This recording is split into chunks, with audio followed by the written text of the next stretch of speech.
How do you deal with the uncertainty of the Bears quarterback position and kind of a unique guy?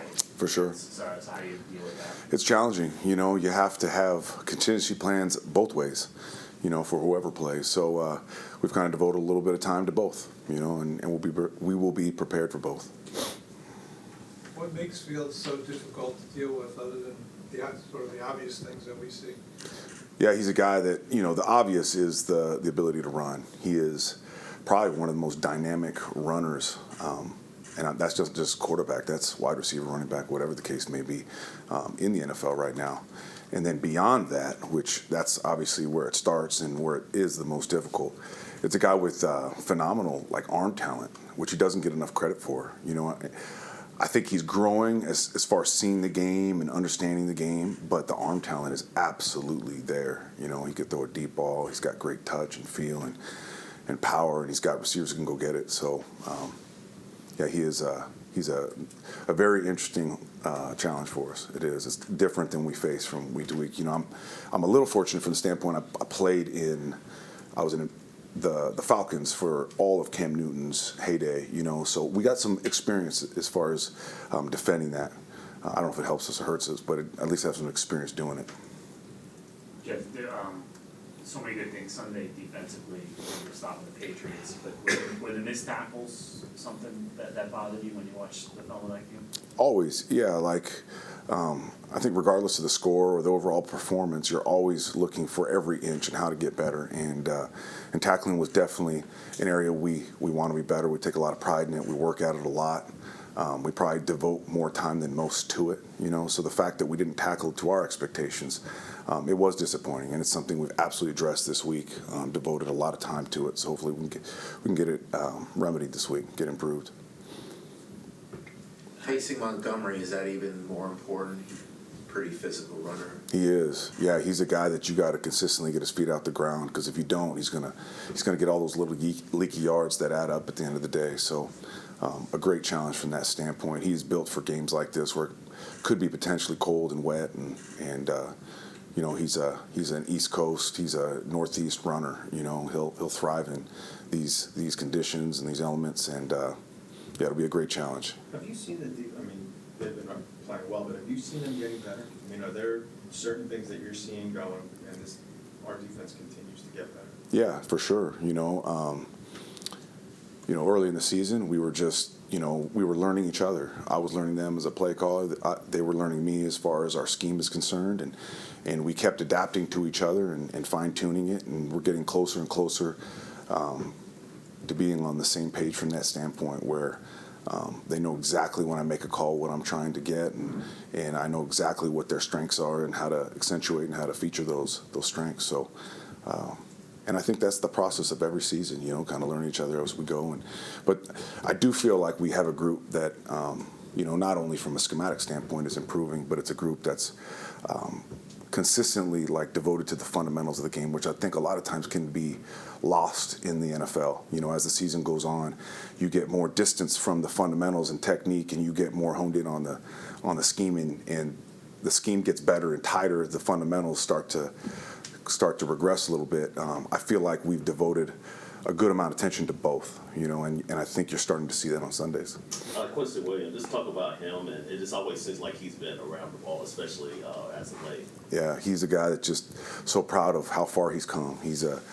He came to us with obviously a lot of physical tools, speed, explosiveness, instinct, and all those things, but his football IQ and his experience it wasn't there yet, and he's a guy that improves every single week, and you see glimpses of I don't want to throw this on a lot of guys, but you see glimpses of greatness on him, and he's got the right mentality, mindset, approach. He's absolutely committed to the process, so I think you'll consistently see him get better and improve. What do you think has changed, with him, in his play recently?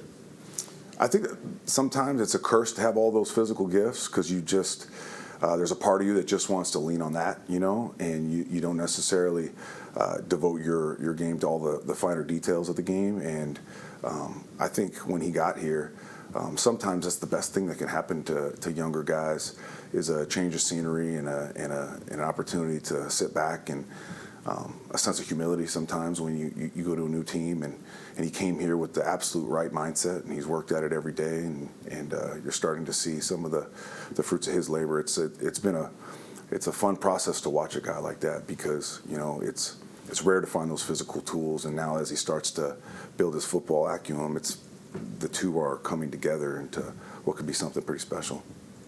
You faced Mike White a lot as Yep. defensive coordinator as he ran the scout team against your defense. That's right. What did you see from him? What do you think he brings to the table? He understands football. He throws on time. He's got a great feel for just the game and the scheme, and I'm excited about him having an opportunity to go out there and show what he can do. He's a guy I think every player on this team, the coaching staff, have a lot of confidence in him.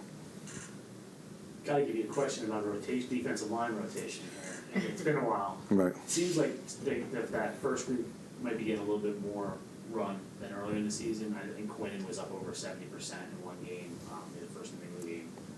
Has that changed at all? Is that just dictated by game? What's I think it's a little bit dictated by game, a little bit dictated just by being very aware of the player and how they're doing within a game. If guys are rolling and you see it in their eye and their body language and their strain and their finish, like, let's keep riding them a little bit, and I think we find a nice balance between rotating and keeping our best guys in the field at critical moments especially. So that process is improving as we've gone. When you don't give up a touchdown in a game like you did last week, but you also don't have any takeaways, does that become a point too? Like, do you bring that, because I think it was the first game you didn't have a takeaway. Right, absolutely. Like it was the first thing I addressed on Monday morning. It's the first thing I address every single day post-practice is our ball production. And that's our opportunity to really change a game. Obviously, we got to do our part, and we got to stop an offense. But as we all know, when the turnover ratio favors us, we win games. When it doesn't, we don't. So that is our job. It's our job to stop an offense, but it's also our job to get the ball. And we made a huge emphasis on when we get the ball, we got to score. So didn't get that done last week. Jeff, with the struggles last year, obviously what the defense has done this year is kind of what you've been expecting. But you struggled a lot last year. Was there a sense of just stick with this, and for the guys who are still here, obviously you changed some personnel Right. this year.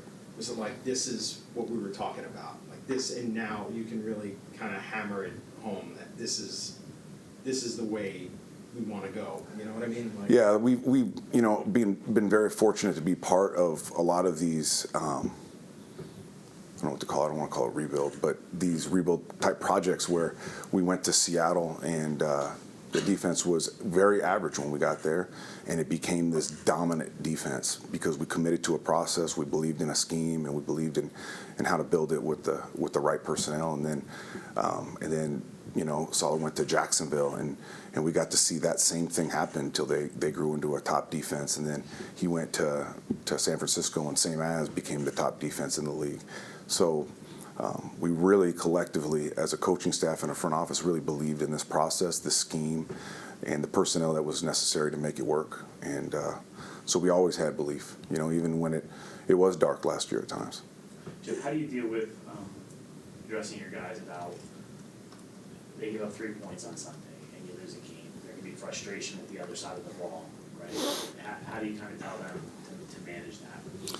We're so fortunate to have the group that we have, that has a really strong understanding. Like, last year we had tremendous struggles, as we alluded to, and there was times where they absolutely had to do more for us and carry us, and this year at times, that has been our role, and it's a role that this group embraces. There's going to be days, this year included, that we're going to absolutely need them. And there's going to be days where they're going to absolutely need us. So this is a complementary game.